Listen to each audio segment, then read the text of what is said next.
So these 84 asanas, which are the fundamental yogasanas, are 84 ways to make the body into a passage.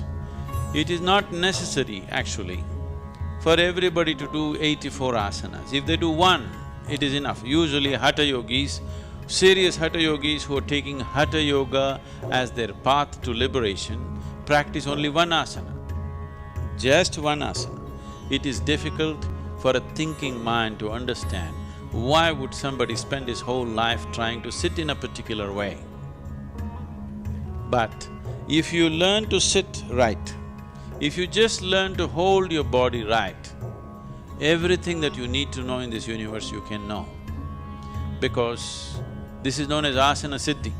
If you can sit in a posture, stable and comfortable, for 2.5 hours, then we say you have attained to Asana Siddhi, that you are in absolute comfort and at ease in a particular posture.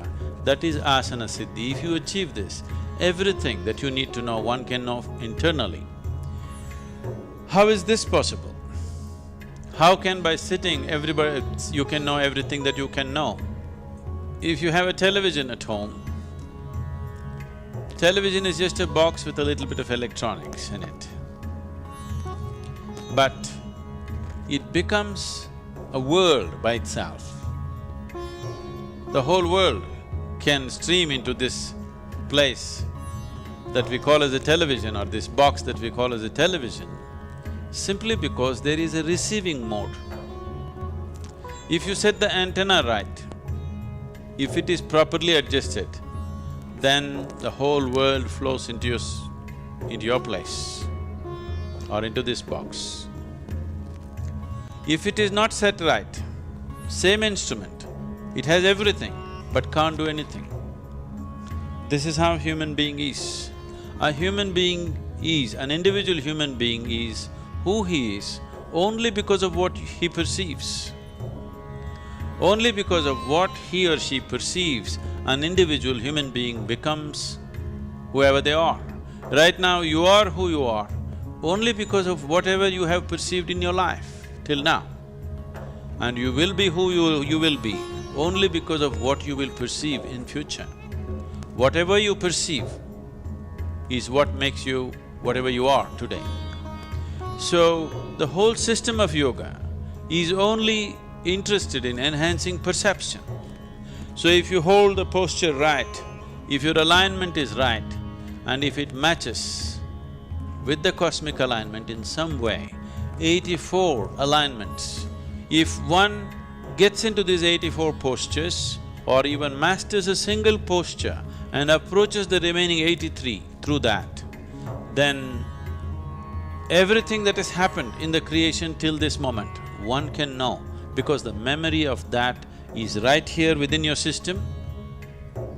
In a, let us say in a codified way, it can be activated and ignited if it touches another dimension outside of yourself. So asanas are powerful means, yogasanas are powerful means to connect. I do not want you to forget what yoga means. Yoga means union. Union means two have become one. Two is just this, there are only two in the existence, you and the rest of the existence. In the rest of the existence, you may identify this one, that one, that one, but essentially there are only two, you and the rest of the existence, because there are only two dimensions of experience within you. You do not know what is up and down in this cosmos. You do not know what is forward and backward in this cosmos. You do not know anything, these are all things that we have made up for convenience.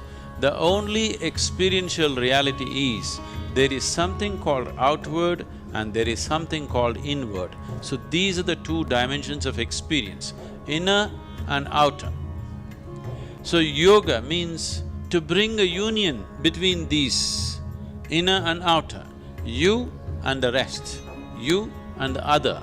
When there is no you and the other, there is just you and you. That is yoga.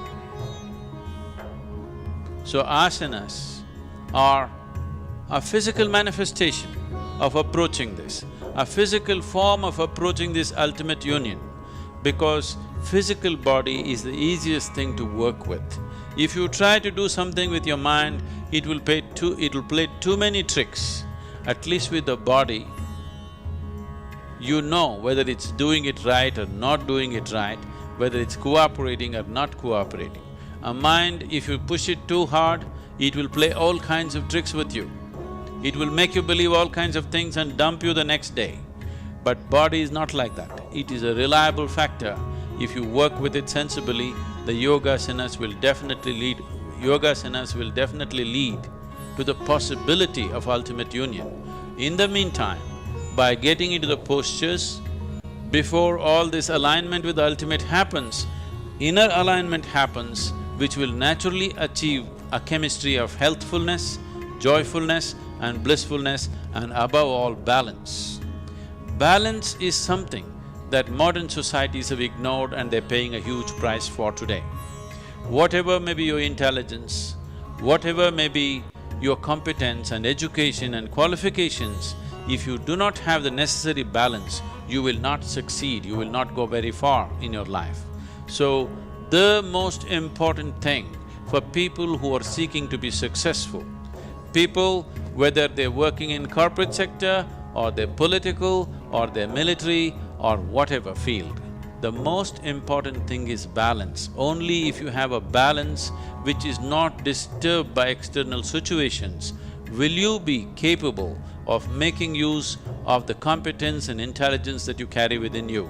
Otherwise, the most wonderful qualities that one may have will all go waste simply because of lack of balance.